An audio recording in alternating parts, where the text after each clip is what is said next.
Very good morning, students. I'm Ms. Saraswathi, Assistant Professor of English, Holy Cross College, Autonomous, Trichy. Today, we are going to have a look at the topic organs of speech. The learning objectives. Learners will be able to identify the different organs of speech in the production of speech sounds.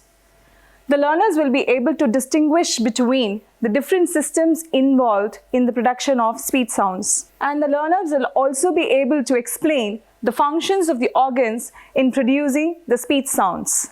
What are organs of speech? The organs that are involved in the production of speech sounds are called organs of speech. When the air we breathe out, it comes through the lungs, out of the lungs.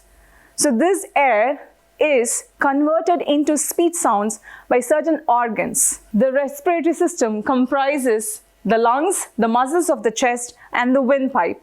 The three airstream mechanisms which are involved in the respiratory system are the pulmonic airstream mechanism, the glottalic airstream mechanism, and the valeric airstream mechanism. There are two types of airstream mechanism present in each of these mechanisms. One is called the aggressive airstream mechanism, the other one is called the ingressive airstream mechanism. Aggressive airstream mechanism is where air is breathed out, and in the ingressive airstream mechanism, the air is breathed in. The pulmonic airstream mechanism is the mechanism that is used in most of the languages that we speak, which is inclusive of English and other languages which are spoken in India. The pulmonic airstream, aggressive airstream mechanisms is used in the production of speech sounds. Moving on to the glottalic airstream mechanism, the closed glottis is used or acts as the initiator in the glottalic airstream mechanism, and air in the pharynx is used for the production of speech sounds. Here again we have both the ingressive and the aggressive airstream mechanism, but only the ingressive airstream mechanism is used in some of the languages like Sindhi. Moving on to the valeric airstream mechanism. The valeric airstream mechanism also involves both the ingressive and the aggressive type of mechanism, and some of the languages, the African languages, uses the valeric airstream ingressive mechanism. Moving on to the phonatory system. The phonatory system comprises the larynx. Larynx has got a lip-like structure called the vocal cords, within which we have the space called the glottis.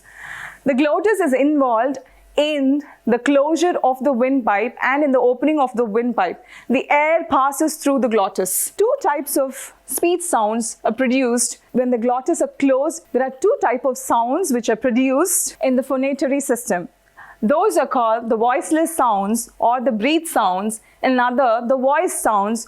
The voiceless sounds are produced when the vocal cords are set apart, when the glottis is wide open. And those sounds which, when the glottis is wide open, are produced, those sounds are called as the voiceless sounds. There are times when the glottis are held loosely together, and that time the passage of air becomes rapid. And that time when the sound is produced, those sounds are called as voice sounds. In order to differentiate between the voiceless and the voice sounds, there is an experiment. Let's do the experiment. Place your fingers lightly on the Adam's apple. Whenever you pronounce a word, if you feel a buzz or the vibration of the vocal cords, then it is a voice sound. When you don't feel the vibration in the vocal cords, then it is a voiceless sound. Examples for the voiceless sounds are bag, straw. And the examples for the voiced sounds are bead, deed, measure, and judge. Moving on to the next topic, we have the articulatory system. It comprises nose, the teeth, tongue, the roof of the mouth, and the lips. The predominant organ which is involved in the production of speech sounds in the articulatory system, the major organ involved in the articulatory system is the roof of the mouth. The roof of the mouth comprises the teeth ridge or the alveolar ridge, the hard palate, the soft palate, and the uvula. The teeth ridge is the convex bony structure that which is present immediately after the upper front teeth. After which we have a concave part which is bony, and hard, that is called as the hard palate, and after which the roof of the mouth turns to be soft and fleshy, which is called the soft palate or the velum. At the end of the roof of the mouth, we have a fleshy structure hanging at the end, which is called the uvula. Three types of sounds are produced in the articulatory system. We have the oral sounds, the nasal sounds, and the nasalite sounds. How are these speech sounds produced? In the oral sound, the air escapes only through the mouth, and the organ involved is the soft palate. When the soft palate raises and touches the back wall of the pharynx, the air passes only through the mouth and the passage to the nose is closed. The sounds which are produced at this time are called as the oral sounds. For example, the words like bag, straw, all these words are examples for the oral sounds. Moving on to the nasal sounds. The air escapes only through the nose in the production of the nasal sounds. The soft palate is lowered and it closes the passage of air through mouth, and it only allows the passage of air only through the nose. The sounds produced when the air passes through the nose are called as the nasal sounds. For example, sun, sung, all these are examples for nasal sounds. Moving on to the nasalite sounds. In the nasalized sounds, air escapes simultaneously through the mouth as well as through the nose. Here again, the soft palate is lowered a little, but then the air passes through the mouth as well as through the nose.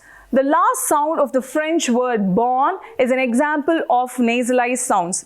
Here again, we'll have to again think of one important part, the tongue. The tongue comprises of 4 different parts. The tip of the tongue, the blade of the tongue, the front part of the tongue, the back of the tongue, and the root of the tongue. Another important organ which is involved in the production of speech sounds in the articulatory system are the lips.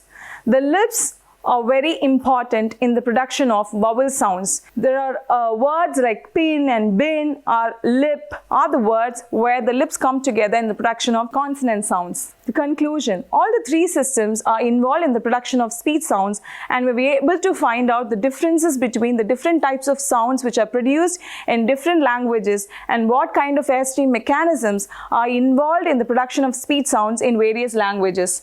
So we had a look at the 3 systems, the respiratory, phonatory, and the articulatory system. We also saw how voiceless and voice sounds are produced, and we also saw the difference between and the organs involved and the mechanism and functioning of the organs involved in the production of oral, nasal, nasalite sounds. These are the frequently asked questions. Describe the organs of speech. Bring out the anatomy of the organs of speech. Mention the functions of the organs of speech in the production of sound. Discuss in detail the 3 systems involved in the production of speech sounds. These were the references used for the content. Thank you.